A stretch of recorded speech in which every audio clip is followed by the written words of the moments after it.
अब होम प्रदोष व्रत कथा शुरू करती हूँ। एक समय की बात है, एक स्थान पर एक बुढ़िया रहती थी। उसका एक बेटा था। वह बुढ़िया हनुमान जी की भक्त थी। वो हमेशा हनुमान जी की पूजा विधि पूर्वक किया करती थी। मंगलवार को वो हनुमान जी की विशेष पूजा करती थी। एक बार हनुमान जी ने अपने भक्त उस बुढ़िया की परीक्षा लेनी चाहिए। हनुमान जी एक साधु का वेश धारण करके उसके घर आए। उन्होंने आवाज लगाते हुए कहा कि कोई है हनुमान भक्त जो उनकी इच्छा को पूर्ण कर सकता है। जब उनकी आवाज उस वृद्धा के कानों में पड़ी तो वो जल्दी से बाहर आ गई। उसने साधु को प्रणाम किया और कहा कि आप अपनी इच्छा बताएं।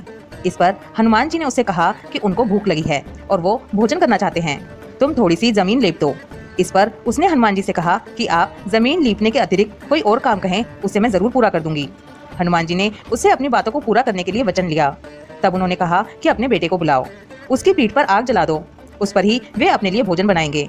हनुमान जी की बात सुनकर वो बुढ़िया परेशान हो गई। करे भी तो क्या करे। उसने हनुमान जी को वचन दिया था।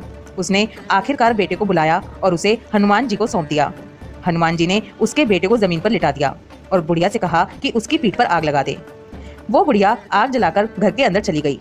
कुछ समय के बाद साधु के वेश में हनुमान जी ने उसे फिर से बुलाया तो वो घर से बाहर आई। तब हनुमान जी ने कहा कि उनका भोजन बन गया है, बेटे को बुलाओ ताकि वो भी भोग लगा ले। इस पर बुढ़िया ने कहा कि आप ऐसा कहकर मुझे और कष्ट ना दीजिए। लेकिन हनुमान जी अपनी बातों पर अड़िग रहे। तब उसने अपने बेटे को भोजन के लिए पुकारा। तभी वो बेटा अपनी माँ के पास आ गया। अपने बेटे को जीवित देखकर वो बहुत ही आश्चर्यचकित हुई। उस साधु के चरणों में नतमस्तक हो गई। तब हनुमान जी ने उसे दर्शन दिए और उस बुढ़िया को आशीर्वाद दिया। पुराण के अनुसार जो भक्त प्रदोष व्रत के दिन शिव पूजा करता है और इस व्रत कथा को सुनता या पढ़ता है, उसे 100 जन्मों तक कभी दरिद्रता नहीं होती। बोलो भोलेनाथ भगवान की जय, गौरा मैया की जय, हनुमान बाबा की जय।